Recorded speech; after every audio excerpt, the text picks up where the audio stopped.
بسم اللہ الرحمن الرحیم۔ السلام علیکم۔ ہارر کہانی میلہ میں خوش آمدید۔ میں ہوں آپ کی ہوسٹ مہرونیسا، اور اگر آپ ہمارے چینل پہ نئے ہیں تو اس کو لازمی سبسکرائب کر دیں اور بیل آئیکن کو لازمی پریس کریں تاکہ آنے والی ہر نئی ویڈیو کا نوٹیفیکیشن آپ کو بر وقت مل سکے۔ تو چلیں کہانی شروع کرتے ہیں۔ میں اس وقت پریشان حال صحن میں بیٹھی ہوئی تھی۔ آج پھر راشن ختم ہو گیا تھا۔ میرے چھوٹے بچے بھوک سے بلبلا رہے تھے، مگر میرے شوہر کو تو جیسے کوئی فرق ہی نہیں پڑتا تھا۔ روز رات کو نشہ کر کے گھر واپس آ کر مجھے مارتا اور پھر سو جاتا۔ آج بھی ایسا ہی ہوا۔ میں نے ایک نظر اپنی چھوٹی سی بیٹی پر ڈالی جسے میں کوڑے پر پھینکنے کا ارادہ رکھتی تھی، مگر ایک عورت کے کہنے پر رک گئی۔ وہ مجھے کہہ رہی تھی کہ یہ بچی بہت برکت والی ہے، مگر ایسا تو کچھ بھی نہیں تھا۔ اس واقعے کو 3 دن گزر گئے تھے، اگر ابھی تک میرے گھر کے حالات بہتر نہیں ہوئے تھے۔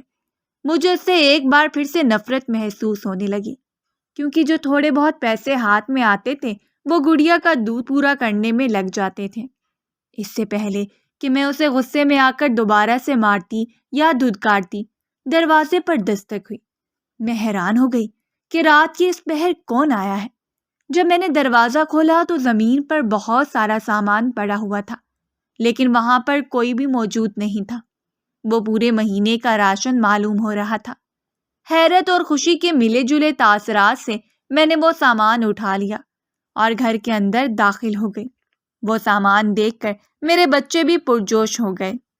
میں نے بے ساختہ گڑیا کی طرف دیکھا تھا اور اس کے ماتھے کو چوما تھا۔ اس دن کے بعد ہمارے گھر کے حالات بدل گئے تھے۔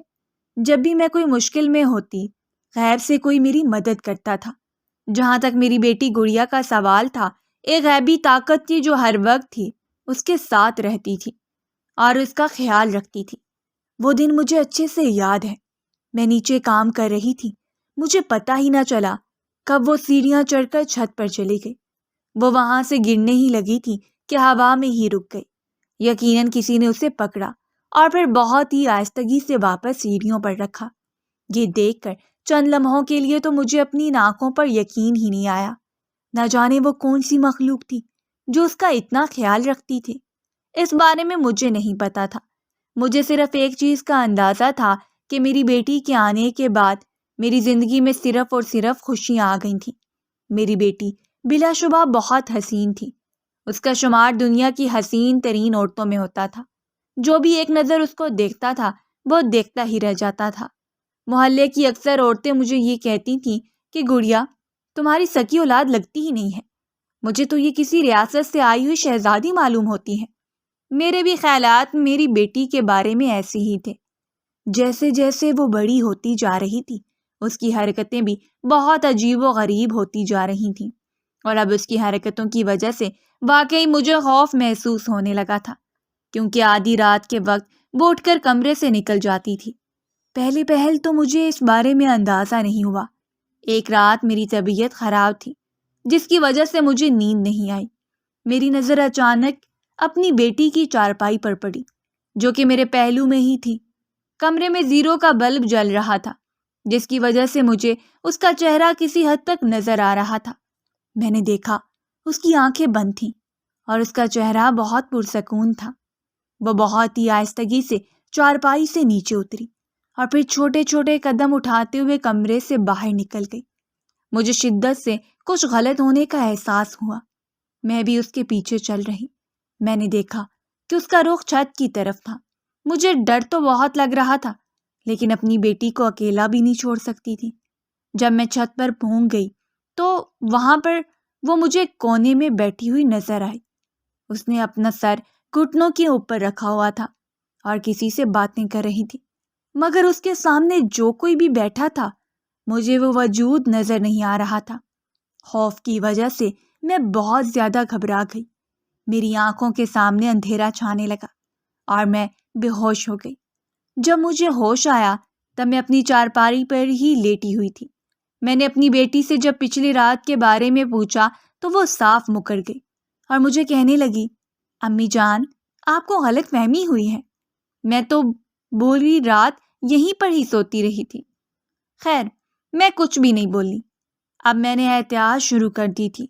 میں اس پر مختلف آیات کا ورد کرتی رہتی تھی اور مختلف صورتیں پڑھ کر پھونکتی رہتی تھی، کیونکہ میں نے ایک بار ایک عورت کو کہتے سنا تھا کہ اس کی سب سے بڑی پوتی پر بھی اسی طرح سے ہی کسی جنات کا سایہ تھا، اور پھر جب تھوڑا سا وقت گزرا تو وہ اسے اپنے ساتھ ہی لے گئے۔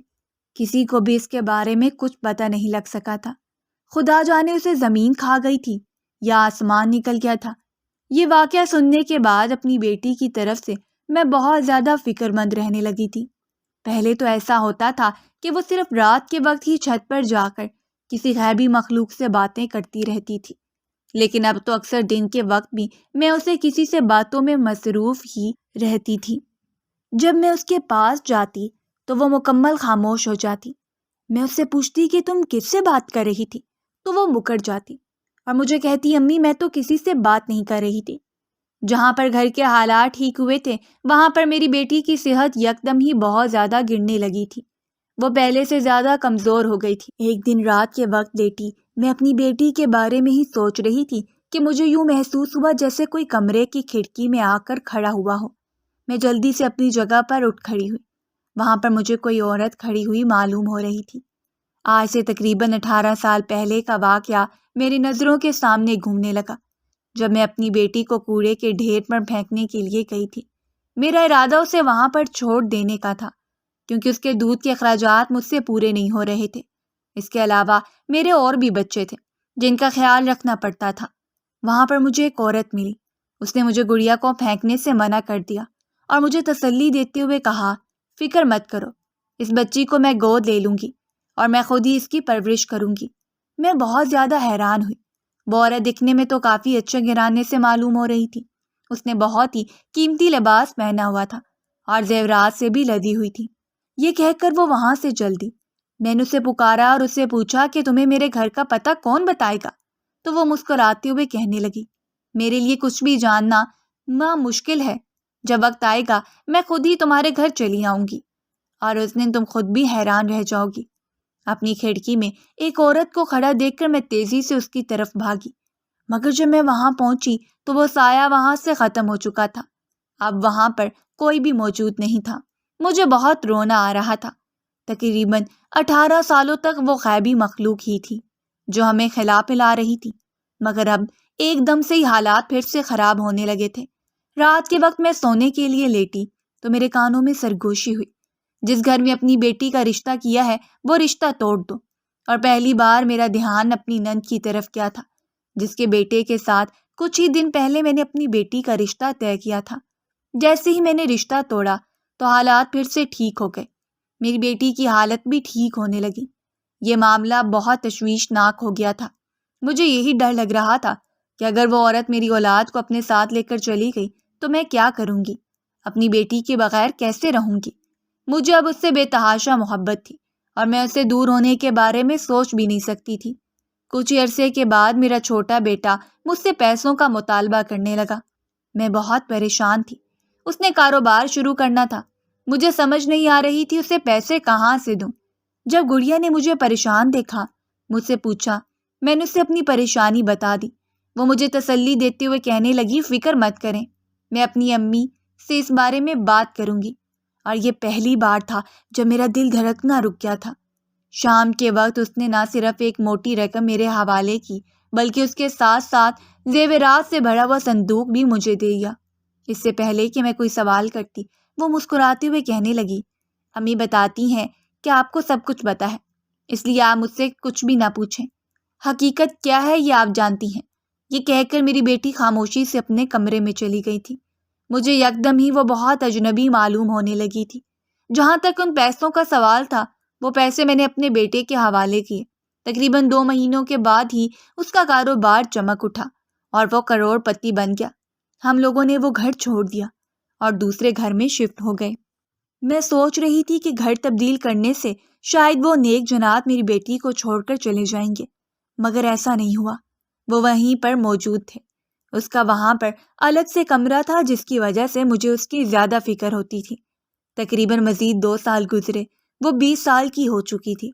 میں نے اس دن کے بعد دوبارہ اس کا رشتہ طے نہیں کیا تھا، کیونکہ مجھے اندازہ ہو گیا تھا جب تک کہ وہ عورت اجازت نہیں دے گی تب تک میں اپنی بیٹی کی شادی بھی نہیں کر سکتی۔ اور زندگی میں پہلی بار میں نے عامل سے رابطہ کرنے کے بارے میں سوچا۔ جب میں نے اسے جا کر سب کچھ بتایا تو وہ پریشان ہو گیا اور مجھے کہنے لگا کہ وہ عورت یوں تو ایک اچھی جنزادی ہے، لیکن تمہاری بیٹی سے اسے حد سے زیادہ محبت ہو گئی ہے اور وہ بہت جلد تمہاری بیٹی کو بھی اپنے ساتھ لے جائے گی۔ میں رو پڑی تو وہ مجھے ڈانٹتے ہوئے کہنے لگے، یہ تمہیں اس کی مدد لینے سے پہلے سوچنا چاہیے تھا، اب رونے کا نہیں کچھ کرنے کا وقت ہے۔ انہوں نے مجھے کچھ آیات پڑھنے کے لیے دی اور اس کے ساتھ کچھ صورتیں بھی دیں۔ تقریباً 40 دن تک میں وہ عمل کرتی رہی۔ اس کے بعد میری بیٹی بالکل ٹھیک ہو گئی تھی اور مجھ پر ایک اور راز آشکار ہوا تھا کہ وہ ہمارے بیچ رہتی ہی نہیں تھی، وہ ایک الگ ہی دنیا میں رہتی تھی۔ اس وجہ سے جب وہ ہوش میں واپس آئی تو کافی دیر تک حیرانگی سے مجھے دیکھتی رہی اور پہچاننے کی کوشش کرتی رہی۔ جب اس نے مجھے امی کہہ کر پکارا تو بے ساختہ میں نے اسے اپنے سینے سے لگا لیا۔ وہ جنزادی ہماری زندگی سے بہت دور چلی گئی تھی۔ بلا شبہ اس نے ہمارے اوپر بہت احسانات کیے تھے، مگر ان احسانات کے بدلے میں اپنی بیٹی کا سودا ہرگز نہیں کر سکتی تھی۔ گھر کے حالات بہت بہتر ہو گئے تھے، اللہ تعالیٰ کا دیا ہوا سب کچھ تھا۔ کچھ بھی مہینوں کے بعد میں نے اپنی بیٹی کی شادی بہت ہی دھوم دھام سے ایک بڑے خاندان میں کر دی۔